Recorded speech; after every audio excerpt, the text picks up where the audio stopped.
inga e ole mana lea i le langi mi inga ole mana lea i le langi mi inga ole mana e tatala pai totoa i le tupu i le topu o tupu mi inga ole mana lea i le langi mi inga ole mana lea i le langi mi inga ole mana e tatala pai totoa i le tupu i le topu o tupu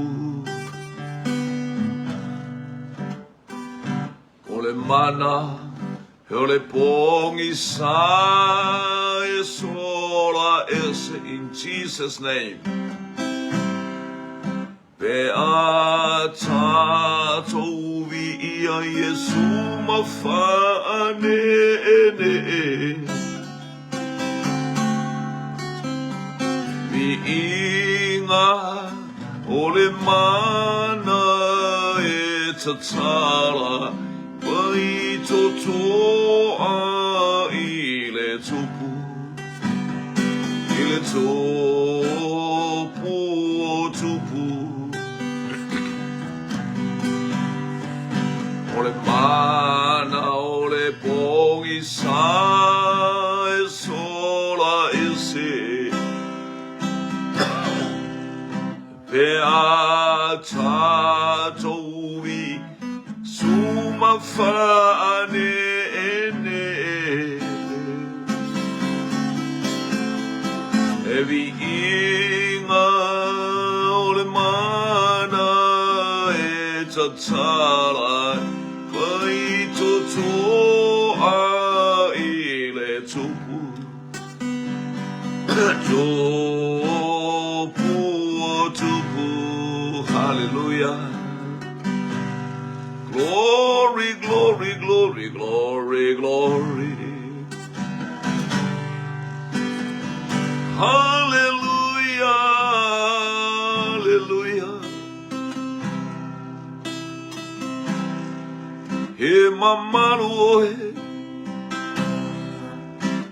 sili sili ese oye ovae. Le tupu o tupu male atua o le whamau. Glorify your name, hallelujah.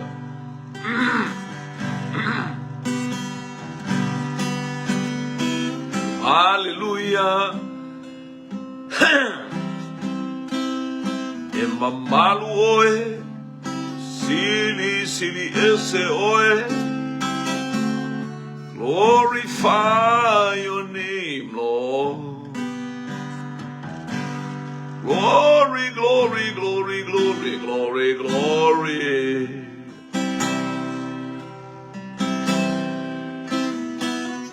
E pa ia oe, e mamalu oe, sili, sili ese oe.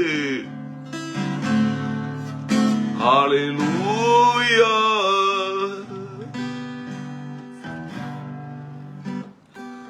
Hallelujah. Glory, Lord.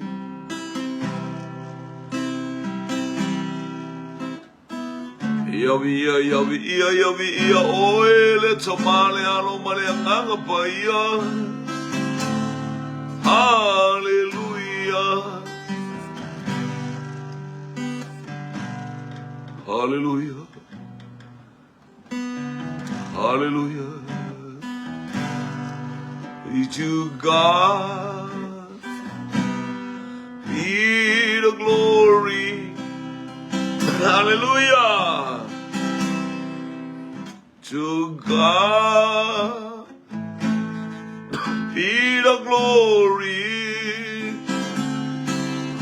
To God be the glory for the things He has done.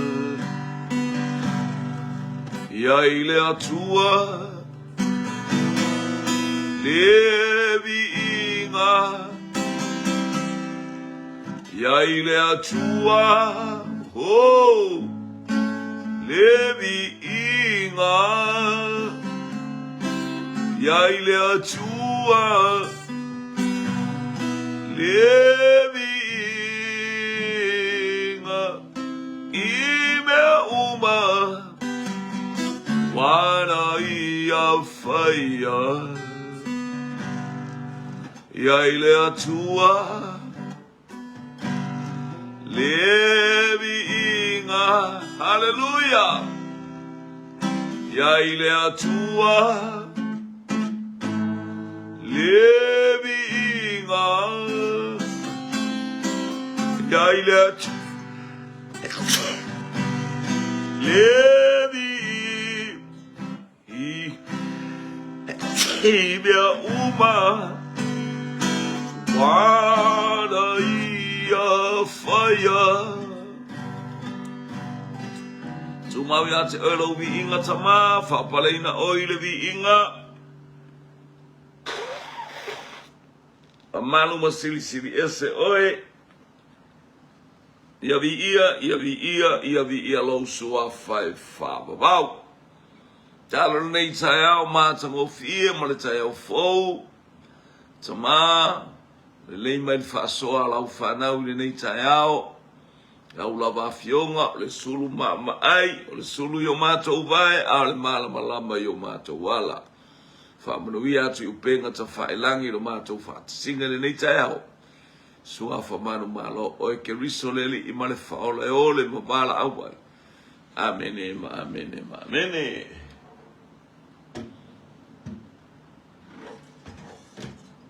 Whatalo sa molo o tunu nei waenga ole a uli. O nei un wanga o tai au, ya nei ele. Tua te nei ti lima i sa monei, ya vi ia le li. Whatalo whatu i lea tafa monei tu o le kelope, whaina maua mai ili tātou polo kalame, whatalo tu ilo wainga olo. Hallelujah, sa vali talofa lava vi ia le li. Ia whatalo whatu fo i le tua fine ia mane losa, kuresa, hallelujah.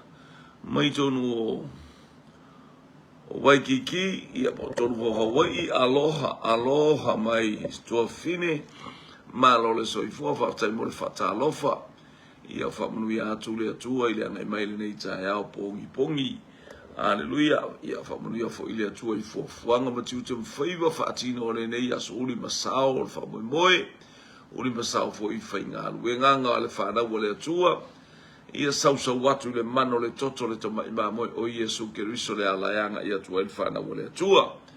Hallelujah. Ia. Manuia sa monei, manuia le tawi sa monei, ngate lea wai telefonei pe o le mātou awina atua i tātou polo kalame. O lo manuia mea uma i le lofa maleanga le leo le tapa au mai le langi. Ia ole fe au le atua i le praise God. Ile nei chao, ile la pela amata mai fai upule e mua o le mua le peteru ana mta upu e fa. Le la fai chaua mai e la u anga ia tuai i nei foi upu uma ia vi ia le atua pe tato ia nei vai chau. Hallelujah, tato ia fai unga tau sanga vi ia le atua. Praise God.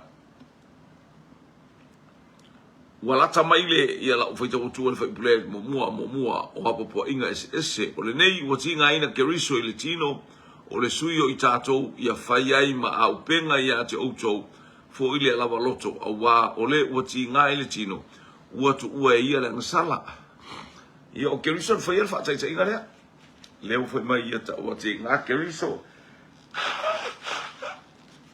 o me umo te nga ai keriso haleluya i me umo fa atino keriso yo me fo ia tato te ono sa ia ti nga fa sa nga mai tato i tunu tato ainga i tunu tato nga luenga i tunu tato ke kalesia o a me tupu haleluya ia fai o matanga tau malosi rio le upule te mana e fa lau e fai ma fe auto moni le au pele au ato te ofo i le tofu fonga e pe o le afi o le o mai o le ti nga ma le fai ngata ma le fe tai ingo i tatou ma fe suia inga o falongona i le ataimi le ngata i le o falongo tatu talinga ma ai o tatu mata i mea tutupu au ato te ofo i le tofu fonga e pe o le afi e pe ala sunu oi amene amene tato i lor tofu fo ino le au le tofu fo le afi haleluya e sunu i le afi a faila o le au le atua e sunu o i le afi a faila o le siliva ia le o ilo le o siliva le sunu na siliva i afi pa wala le mes sunu pe se i fatal tonu pe tafe mai se au ia to e fato ale to e mo le shape la manawa haleluya o le au sunu la i le afi a faiwa e lo o siliva po o haleluya elo i tatou o aya praise God ia susunu i tatou i le afi li ia le se ia faai loa le tangata lilo le tolo au tatou sa vali i le vai aso o le i le masina o le kirisimasi e fita i e whaingata lango le amatanga le o le folau ngā keriso le ango le amatanga le o le whanau mai o keriso o le tatou whanau mai le tara le lei o le tatou whanau mai i le whanau fowina o tatou tangata e le whaingo fia lenga sa tatou wona le tino fato a tatou loa nei e muli mai pe o le tala ia isa ako ma isa maeli na mua isa maeli e muli isa ako o lona winga tatou wola mua le tino ai muli tatou wola whaaleanganga tatou wola mua le tino ai tatou e tatou te o maina i le nganga o le nei tatou te tau awa umana tatou fo i mai me o le tino sole o me sa fia ia i o tatou tangata aya o tatou whatea e se ia vaenga o tatou tineia o tatou tua na i atu le atu vasa aya o tatou vava i atu i le whaoratanga i le fitu ao pupula o oso mai taita i le tatou whainga malanga e peon taita i mai o le whainga malanga le au mako i le fitu pupula haleluya lea na nga i mai sa e whape na lau savalinga malau savalinga i le ale whai mai o le nei wa tinga ina ke riso i le tino o le suio i tātou na tinga ina ke riso ia whaifo i o ia e tinga ina i me whai mai e tangata i a te o i a te a o ai to inga mea tātou te whitai ai fa mai paulo te tau ave tinga o ke riso whailonga o ke riso i lo tino a whailonga o tinga ma mea nao o i a ke riso sasa feanu po o upuna taia ai le loto o tatou wali i mara tatou wha o tala e o tatou le vai tau o tala la ama wha upunga a mawinga o tangata aya wana tinga e whapena fo i ona e tinga ia e tali tonu whapena ona e tinga si o ta inu mata ai wha manu yanga le atu masuyo i tatu o le nei wa tinga ina ke riso i le tino e suyo le tino o le suyo i tatou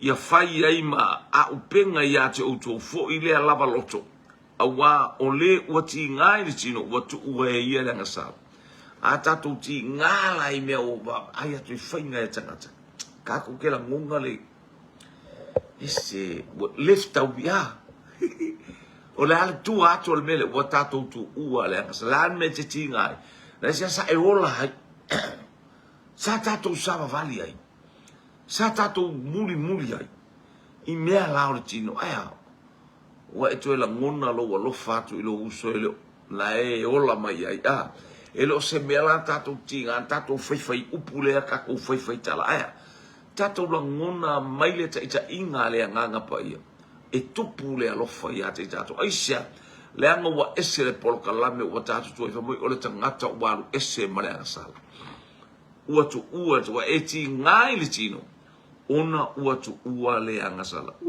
praise God o kala au le leio le foi upua au le leio le foi miliama li aina talo fa bi le taya o le anga mai fa manuia le atua i mo le ai ngole fa tu oka te lo te tinga no i mela sai o lai fo hallelujah au te va ai atua pe te ne va fia la ko ya tama ya elofa ya tupu se tatalo ya te oi ia tupu se o lenga i totonu o lo te whātonga ia tamai ia lo whātu i lo pai ia le ali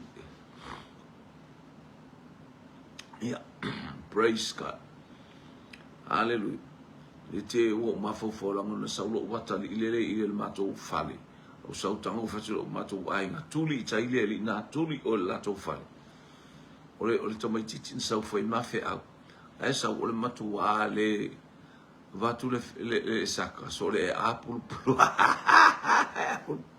patole o matua ai sa o la tina fa mai mala poto fa fio so no le fa mai sa lo a mai fa ma fa wa le inis ia o fa ngor saka sa o fa saka a pa ngor saka o saka fa pula a o ia ia leli o ame uma sole ia le tu pe o fatu lo te fa fo ile li ngai kai ki ngai fo tai o te la ba to pa inga ia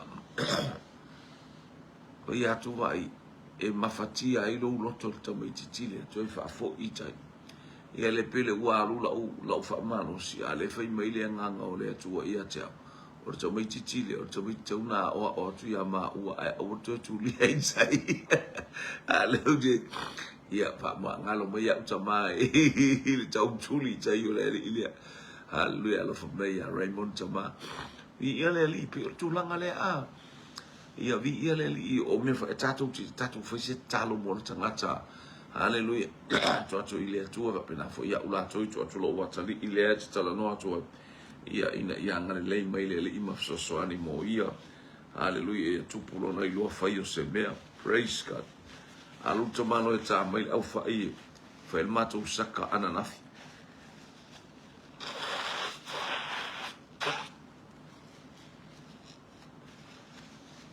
ole au fa wa pula a to one pito i lumo ole le ai la tu sauna fa mata ai tu ta titia ya nei fa yo lai e ta tauna mai tu fa le mtu le se fa se so fa ya ela stile ma fa wa vi Ramona ta lo fa Ramona sta I mata ya ta lo fa la fa la me sio wa inga vi ya leli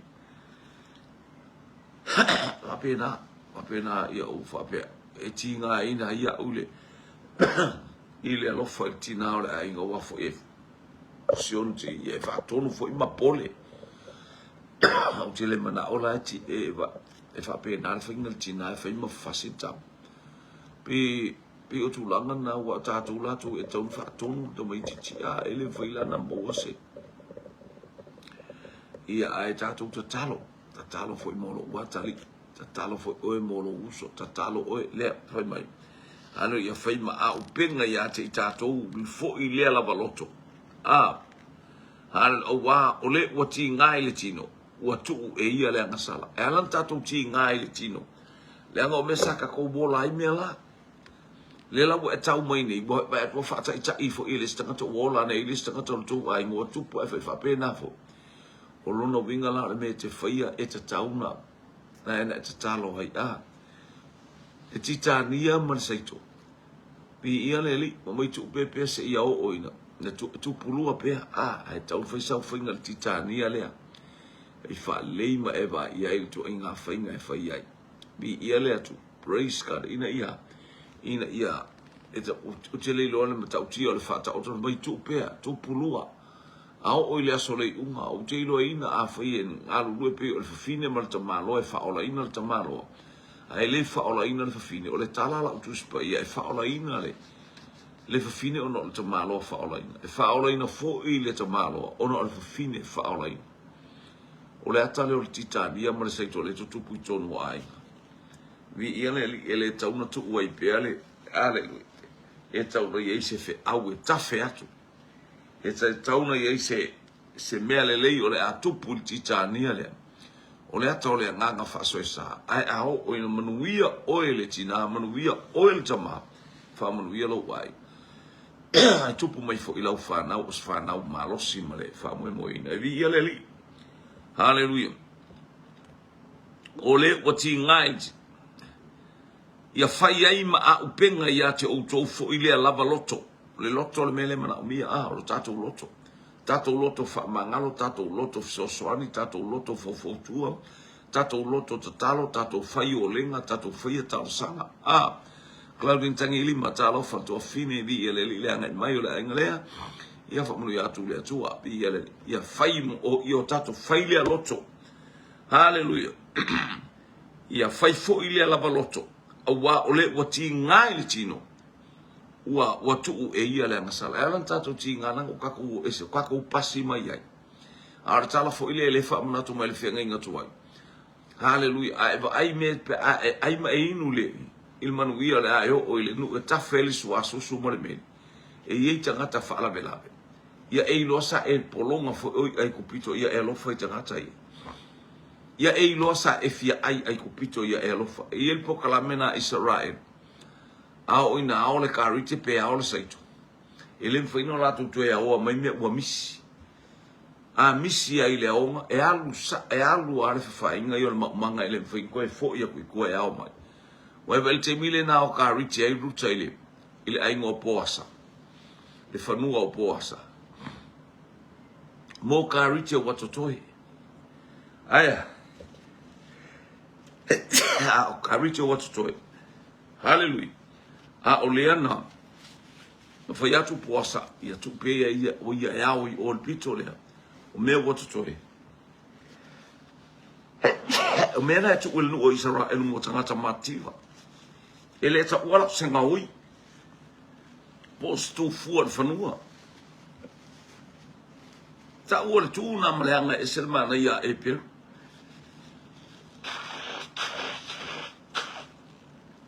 O le whaola o tangata I mea o tutoe o lou whanua. Sa e polonga I kupito. Ia e lofa le tangata o loo mawhatia fo I oi.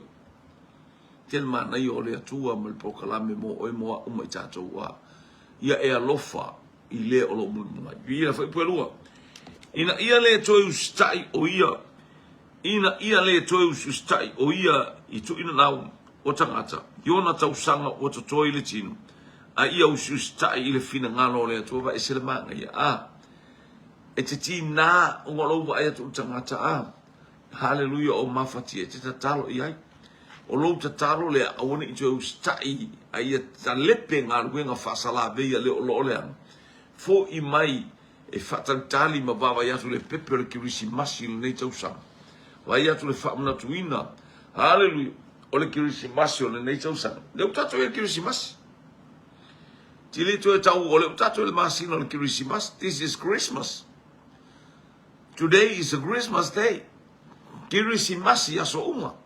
Hallelujah. E ano pe ole masina o fa pito e tatu lo fa ta ole Christmas. Fa now for winner. Born again. Wa fa now for winner o tato tangata. Langa ole aso fa now o keriso. Tele ni fi au mai ai tutonu ole aso fa now o keriso. Ole meta ua ole whanau fo wina born again. O lona winga e ao ona whanau fo wina o. O lo kirisi masile. O lo kirisi masile. O kirisi masile o lo uso te tatalo.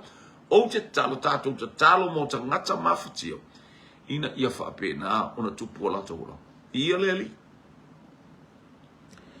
Ina ia le to e ustai o ia I tu ina nau o ta ngata. Iona tausanga o totoe ile tino. A ia ustai le fina ngalo le li a oina e tatalo.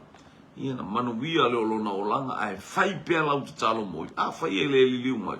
A ole mea ta unu fai fatino o ele mea le mana o le talo tu spai. Praise God. Fai bua tolu. Awa ia ngata ia yaso ua mabae ole o langa nei ona whai ai e i tātou ole mana o e whapau sa vali whaataula hitu ile whaamata hitu matu ina nau ma le inu tele le waina ma pōula ma inu ngā awa ma le ifo itu pua o le soli ai e soli el tula fonu ia matau le tula fonu le ake riso ele tau na tupu me i tonu ia te tātou e lo le tula fonu fo ia lea e o tula fonu le sau o ile whianga ina tua e tula fonu lea hallelujah o winga whapau o lo talia o ke riso ke le koe vai lea me ko se winga whapau winga leanga lea e savavali whaamata aitu matu ina nau lea me e whapau savavali mo winga whakaura aiku a whaamata aitu o le mata aitu o maka leanga le whapeka ko inga le maka le pa au ke makilo fuwa le peipo le si ainga le maka aiku pe kilo fuwa e wha le si ai no o le maka aiku o maka leanga o vava aido le mea oso maka ngaoi ma aido ile mea le ainga oso mafaufaunga leanga mata aitu o maka ngao le aiku maka o le anganga leanga hallelujah o kau ke maka baba ai whapenga le mafu aitu ina nau o solo le maka aiku o ka vika pa ai akuri baba ai atu i o le fafine mata ia mo maka aiku o so lotu ina nau o le tino a mio le anga lo ma tangata fa mai finge la ke fai manga ba ma ke moi ala lo ko lua hallelujah ia me tele na yang mai lalo ile male in tele le waina ma tau le waina inu le waina ai lo se inu tele waina le se inu tele le waina le waina ia inu le waina le tatau mai al suo le vine pio le ava Samoa tele lo pe ele o ngai se sirga me o se ava Samoa ai ala ngwa o ngwa bol a wori ia fai ia la ko skai di mala ko me fai saulo o ngai as pa pe o nga mai ai le o ngai sisi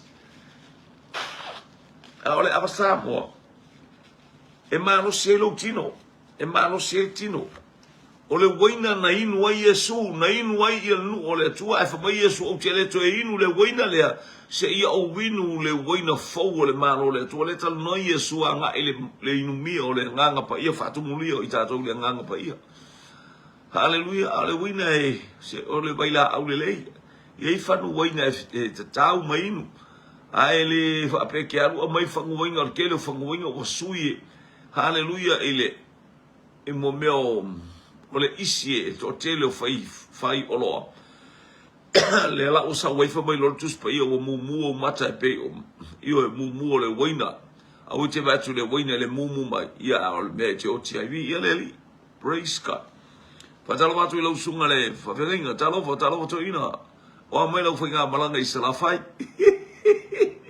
ia mo le to e mo stato filo iga ia ai taf so tai pe ina ia mo se te iwe ese me te mana oi praise God hallelujah o tato o ia Samoa ai lo fatele mo no sunga to ina lo fa atu fo ile ainga hallelujah ese me o e mo mia hallelujah bala au mai langa le te sala fai o le te ine polu ai ese me pe to malanga fa va mai ia ta felongona ipea fa ta felongona ipea mo le hallelujah to ina awana isi me mafti ai oe au te lo fatele mo lo sunga i le ngale le o le atua i le atua hallelujah mo le maftanga malitina malitina i nga ta fo ile o le ainga alo fatele mo o lo uso vi le praise God ile fai u pule fa le fa o le mea le o fo ai ma fai ai i lato o wa tau te le tau fetuli ma i la tau i lea lamba ula vale sili la tau te tala atu le tala i le was saunia e whamasino i e ola ma e woti praise God toi fa mai fa pue fa o le mea lea e ofo ai ma fai ai i la tau o wa tau te le tau fetuli ma i la tau i lea lama ula vale sili te lolo li liu ia Yesu malo tu ua o mea uma ia tsoifu o menga ka ula vale wai le tau ma ula vale sili valongo le o le mea lea e ofo ai ke i kanga sole Wa for ka ngakara sole a sau sole ingu mai. Ava ya ku masole. Wale toi ye ia mea. Ni o na wale toi ye se fasta ngata. Wale toi sole wala ku lo fa pea. Tiro te mina wai Paulo ile itala le tama seko. Ina ofatu Yesu e. O ole va amre. Umbalo na la tatalo i el faifi au anaria. Tala ilo marta mano. Ba ke i kangaka. Ai sole. Ile kai ke kari kongu me ka kale fa no so kama kale fa ilo nga bai le so we fai. Ia ka ole o so ka kale fa ia ngas kai ni ia mau el ke le ka ko. Fa ka fa pe na lo va ia tu tanga to suia lo na olanga. No mo tu ate ia ina ola wa se singal fal pui ale afa vitale. Ne afa vitale. Ina wa ia tonu ina wa ai fa manu yanga le atu al jo ina le afa vitale. E otil ta ba lo le. Mo u lo le angelu ile la. Ana tauti nonga ma mea uma watu lona ainga. Hofolo ainga la lufa ia vi i ale afa kele o mele le elku. Ka oko ma efa multala le afa va yo jo. Te whaaftai i le atua ina ua au nofo nei potu. O te whaaftai ua au maua le atua i to tonu le whalepuipui. E se mea tau te papole ia tea. Paua le ua uwhatu ia te utos. Vi ia le atua. O te whaafetai le atua au kwa whikangisi. Tala le whaamatala ma ia tea. Whaamatala maila na mori ma uwhatu. Au atau te whetangisi.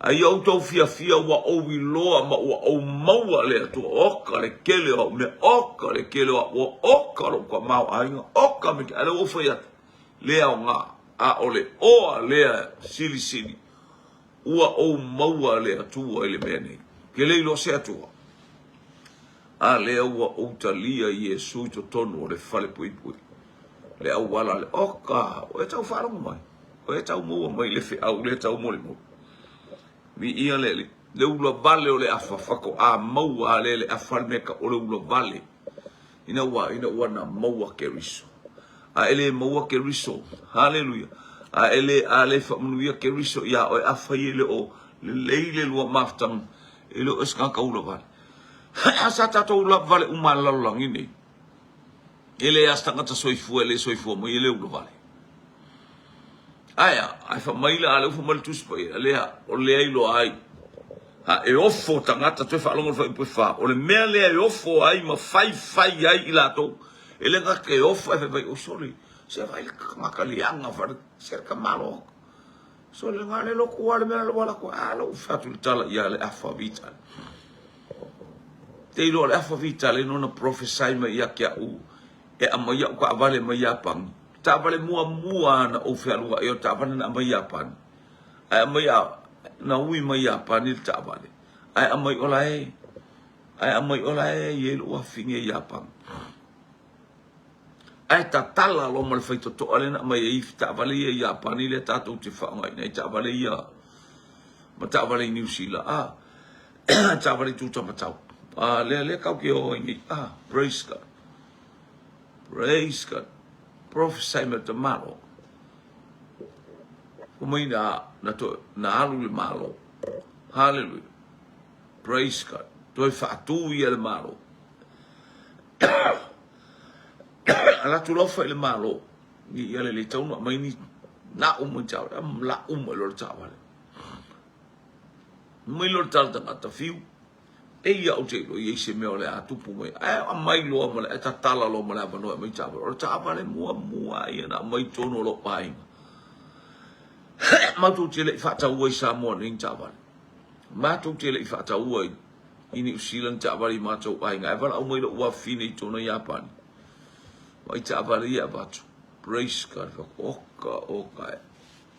Ulua i tawale ia na mai mako whewa ia. Tu sa ole winga o tala tangata. Mai. E ta tala ele malo ia le abanoa fa mai. E tau le malo.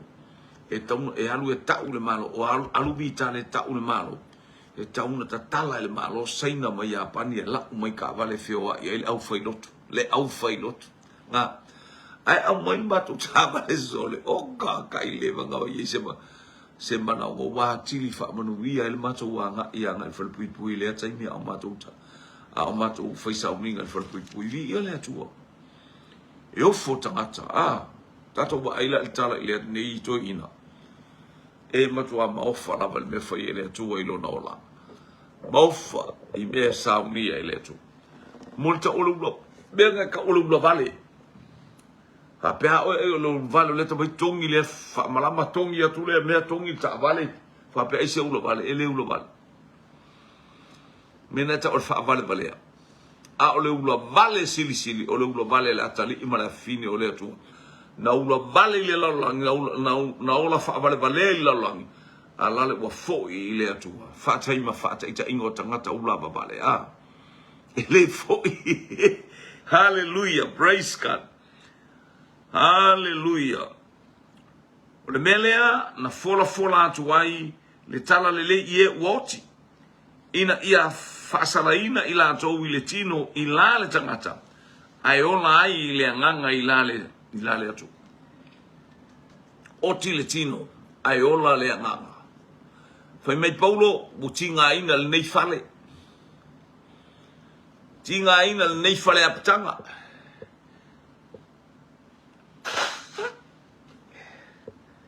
Eu kafialu esse o kafialu io tato uma o fialu Paulo el boilo e Paulo e ele lo na fale nganga e no foi o le langi male o le fava fale na tato te na ia o le fale le ia tato sa ile ai te tau mo fai o lo wola i lo nei te mo wai fale na o tato ngalu ngai fai la lo te no foi le fale na o au ngalu ngai fai nei ta pena i ele au angelu male langi hallelujah le mea e te no foi. Wa tato le mamai la no nei afa i tato o tangata apurupulua o langa. E fa e kele se fale ke ngofo ele gime apurupulua ile langa. Ai fa aftai ile atua tato te fa aftai ile atua i mea uma le ua ta uma i hallelujah praise God. Mai Paulo nei fale apitango mo ko ki nga inga luan ko nito mta o pe lima fo mo mua. Ki nga inga ngai fale tato te ti nga ina. Aulo fatali mo itato le fale tato te no fiaru ki fia ngo foi lo fale ai ono lo ulo foi ke uko o le tala le Paulo ya kolito fa pena le wingol sabat o le meu tu ilo mai ya te tato te tinga ina le fale nei o ame o tato tinga ina kai ma fata ita inga le ile uso le tua fine ma so se tasi hallelujah e fa longo ile te awala tamai le ngata anga o me uma lava o le nei ia fa autou tai ma ia matala o tou matatalo wala tamai le unga time is already hallelujah in hand hallelujah o mai taimi o matala le apostolo mai wala tamai ale o fatu atu o mai taimi the time is now hallelujah praise God happen praise God o mea uma ia o tutupu o mea uma o tupu ai na ai le apostolo mai a ua lata mai le taimi o le ono iwa ti a le tala no aile o le ti ai ono sfulu le tala no aile ia le apostolo Peter ti ai ono sfulu ti ai fitu sfulu tupu le fa umati o le malu Yerusalem le malo mai Yesu ale ate mi le botato ia le botato o le lua afe lua sfulu ma le lima lua afe lua sfulu ma le lima lona winga fai mai a ua lata mai le ngata anga le wo fatu atu o mai is in hand hallelujah it's already in here le tato saba vali ti ngama popo ngama tato wa a popo ngana fo mai Paulo a popo ngama masangia male vave mai o ono ai popo ngana a o le te mercy anga hallelujah fa ofuina o fa ofuina yo ta ofu fa le nganga pe o lantus pa ia no fo ine se ia fa ofuina o to le mana mai le langi tala le a Yesu lona o so remain here in the city hallelujah say fa ofuina o to close trust you hallelujah from heaven ina ia whaofuina I tātou le mana o le nganga pa ile mena fola mai ele atua ina ia malolosi ai vi ia le li se mea matua hallelujah walata mai ale whailo atu oe praise God walua afe tau sanga talu ona tala noa mai le apostolo le mele o le taimila nei wele o lata mai a ua tātou iai praise God pa mai lea o le na ia whaauta ai ma ia matala o tau matatalo hallelujah tātou iai lea fo iwa inga fo ina ia whaatupu ai o tātou langona o le matala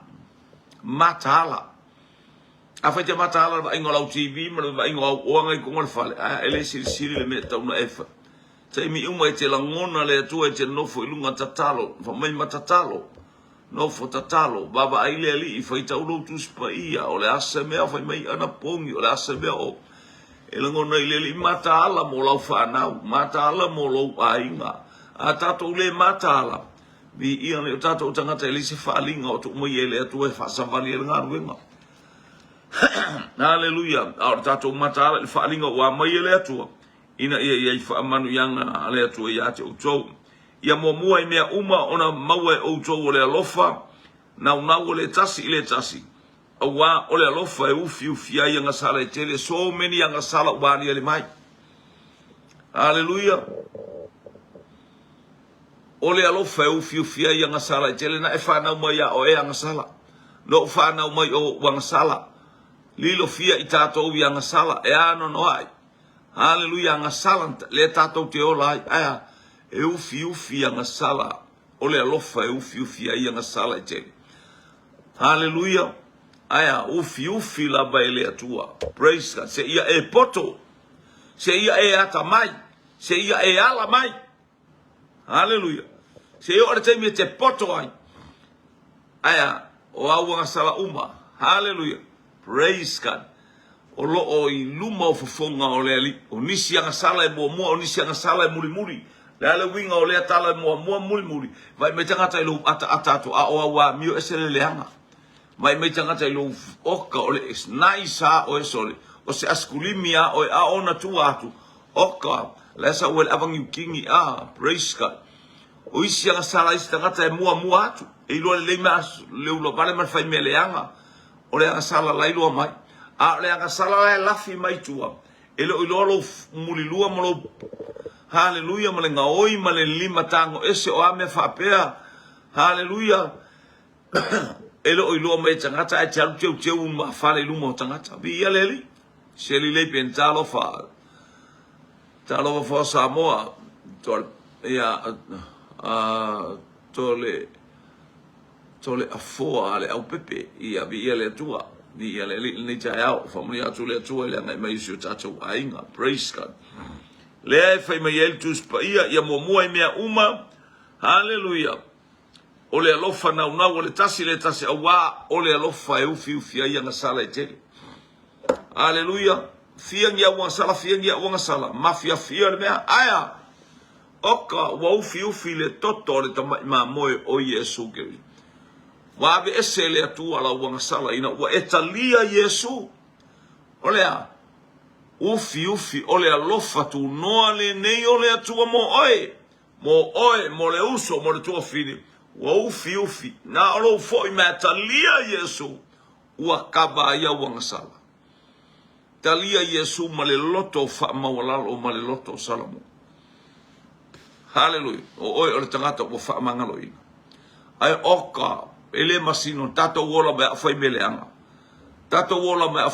fa mai le atua ia mose o te fata ape ina o to le mea to te loto ia fai alo loko mena to fata ape kele o anga sala ke lo alu pu ia ai a fai te fo I mai to te toi fo I mai pe a fai na o to ma to fo I mai ia te o te apa to o mai o to le ola tanga me anan fai ne mia a o tatalo ne mia mta mua ne mia fai elan tatalo mai no foi lalo ni stem tatalo ni stem anapongi tangi laulo e ne mia le atua lau utemana tua lau upu te mana tua la upu ya Moses te fata ap leu e fata ap epeina fata ferno ono le leanga ele fa ka pe on se le fata ap le leanga ifo itu pua fo vale ile atua aolo iai lo wanga aolo wa fionga amato fo imalie lo finanga o a ule tangata nga sala wang sala aia e lo fo te fialu e fau pau yosa na la ngona i luma o le atua aisa tangata wa fo i mai male loto e iai le mea lai mana umia na te mana e fatu la i molona no i Jerusalem. Hallelujah, praise God. Lo wainga i ia leli a tatou te fo i ma ile atua fa fonga ma ile atua i ate i tatou i mea uma tatou te vala awat. Hallelujah, praise God. Lea ua tatou iai le fai le ia mua i mea uma ona maua. Hallelujah. E o tō le alofa o le tasi le saua o le alofa e ufife wa me fa le tonu alofa le tasi e le fa pe fa le kongu mai lo tole uno me au ke ko sa ui oi praise God pe la lo watali ile fa tu salva ya sole so fe ma fe au asa o le kwale anga ila ule vai o alofa la ma fatia el mato wa inga wa sonti o ke ma pisa wa so ata o pel fato silo mo fat ke lo fo le linga kai fa fo i kai la fa kai le se mela mai fo e ka ke lo fia ai o le ke la fa fingo la ku ka ke wa ka o fa ka me ai pe ka ke o fa ka le sakar nga fa inga fa ia pe ya li o ke sa mai ni sila ri o ya lu ka sa va e fa me saka mo ai to e fa fo ile li ai bala au me lo ka li ingi makua le mai fiu se o ke fia malos ya yo ar kalanga lo fangu ingwele mo fainga kalanga le bele fangu sa kusa be ya fi manu sa yo ar kalanga lo fangu ai le wole mo fainga kalas fangu tu ingar ka me au ma fa se ya le fato ese ya tama haleluya no ma fo isio mato ai ngai ma fati ai lo na loto haleluya si la per ese alu tele la to fare ai te pe ma wa ya wala tu o so tu tabale pe se vale bali nga tai fale me super povi a ko fale lo e ka ku i yo mo meu ke pa pe po e me o fi ai tele la lo mi si sa vale bali to a me la va ya ai le aso a ko ku wa me la o nga la yo la ko ma ya ga lu ga la manga ba ku lo ba ko pe ale i le to a le le ngona fa to fa fo i tai ya a fa bangalo mai le tu pe afa ise la ngona ya chao le fia le atali ya talo ile ya le tu alo fale tasi boleta so ne fo isa wola wa usi olanga le nga wo ko ma fo lo wolanga le olanga le ma fo mo le olanga so ngfa ale la wo se mai lo wa kalile o mga avese a pe wo ma fo ma tu bai ya pa mangalo mai tama ya cha anga lei mai fo le lunga lo fi au lunga lo penga ta fa ilang alo fa le tasi mo le tasi ni ia le o le lo fa u fi ia nga sala tele tato u fi me uma la be pe ona lo fa mai o le ia te tato we ano no e o tato se au ma liu le alo to tasi o le tu ona o tato se mo tato o le pa mu ia mai le tu ia to te o fo to fonga e pe o le afi me o to fa tato o le au le tu e to fo le afi o oi o le auro o au o le auro o popo nga mati nga ile fa mai ya kopo me fia tele ai pe mo i tato i to fonga es a wa le to foina o tato fa to tu pole unsa kele mo se o sa pe ale nki nga mo finka o me o sa uni ai le tu a wa e te o foile to fonga pe o le nei me o me to me ile tu ya te tato ina ia ba ia pe o le auro ma o le auro hallelujah sina o le auro mata ngo fie o le auto sele ale atua o oe ia sanga bi ia suafo lo tato tapa au o ile lang ile ngan le ole atua le tsa fa mu atu le atua o le auro le atua to foi lu mo le afi hallelujah tinga fainta o ia te oe o ia te a ele talia a fa ki a wusai a fa ki ioi a o oe o to foina oe lungo le afi o le alofa foi mai o o le alofa le tasi aua o le lofa e ufi ai anga sala e tele. Fia ua sala e kasi la se me Fale alo e ke amo me amio le ang e la le amio le anga le alko inga amio le amio supa la ua amio. Maka ko ua amio aya o le alofa e ufi ko ke le ule anga. O ka le mau me a fa solo ko ngai o va Marcelau. Ele masingo ele makalakala inga me ile o langa o kanga ka aya. Ua alofa mai le atua. Ua ia fa mangalo ia te tato wa fulu ia te tato ile toto lo na alopele. Hallelujah. E vai yaso le kirisi masi male masina le kirisi masi fa kirisi masi lo wolang. Fai oe ma auro le lei ui mai le afi. Le amatanga o soifuanga o Yesu keriso. Na amata mai le fale povi. Oka se fale fanga uai. Oka se fale fanga uai. Ui. Or kau kala lo ngoku e. Ya fia kau kala nga fanga ul fale maile. Nga fanga ul fale pua. Vai yo kau kala. Ai kau mal kau kala. Or kau ka unga mai as ka sa fanga ul fale laufa. Sa fanga ul fia. Le lau wai le pi fai fa luma ya Yesu. O le fale silile na tau. Fale povi. Ale leo langa marasoi fuanga na ui mai keriso. Ise awala ia fai mawhataita inga ia te oe fai mawhataita inga ia te au. Be a man that was born in a manger. Hallelujah. Born in the fale povi. Ia vi ia leli. Whamunu ia lea tua ile angai meo le ainga le whatotua nei tae au. Tito talofa lo sunga na whaifi au. Talofa. Manu ia nei tae au ile angai mai. Whatalofa atu ile teini le mai aua I Marita Crichton. Talofa le tae au. Marita ia ile angai leo le atua. Ia le pa ia le atua. Whamunu ia atu le atua ile angai meo si tatou. Ainga ia ile angai leo le atua. Praise God.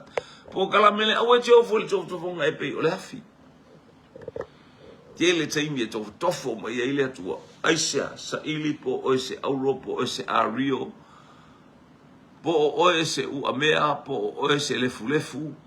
Hallelujah. Praise God. Hallelujah. Ia vi ia le atua.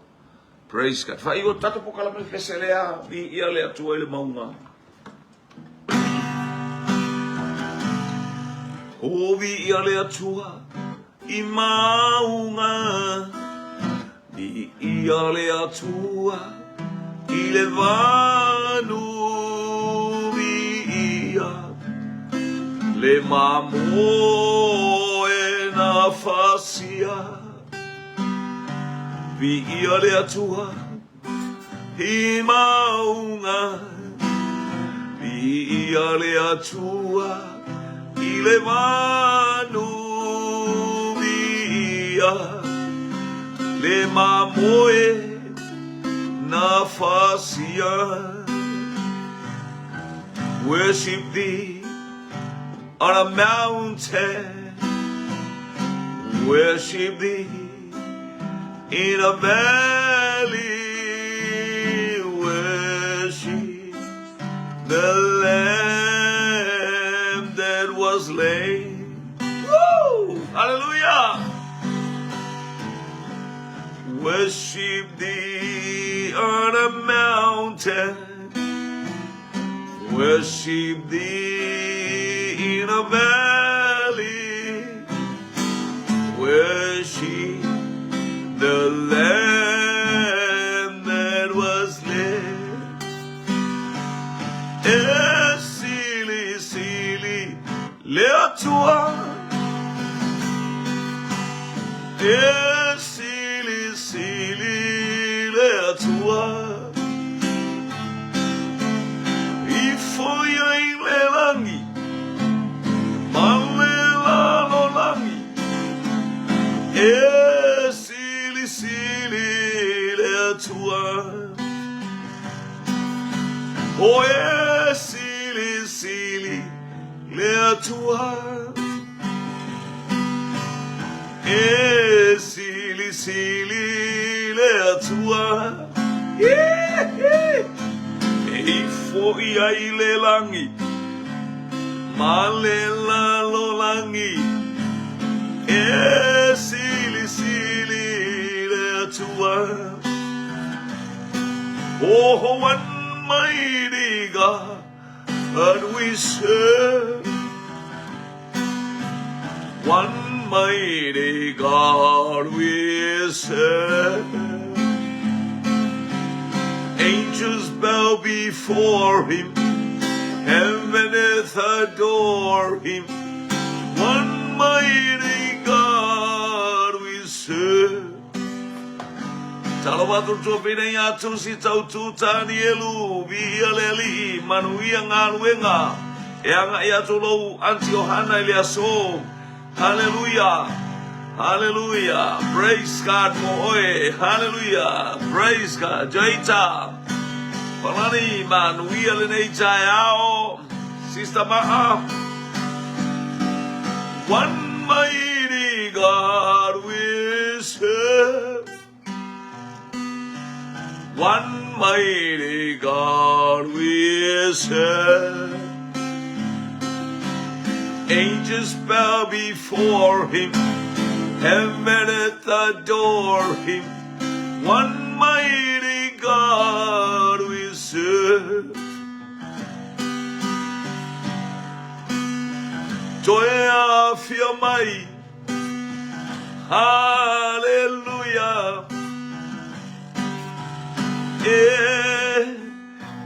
Toya fio mais, toya fio mai, hallelujah. Toya fio mai Jesus, toya fio mai, hallelujah.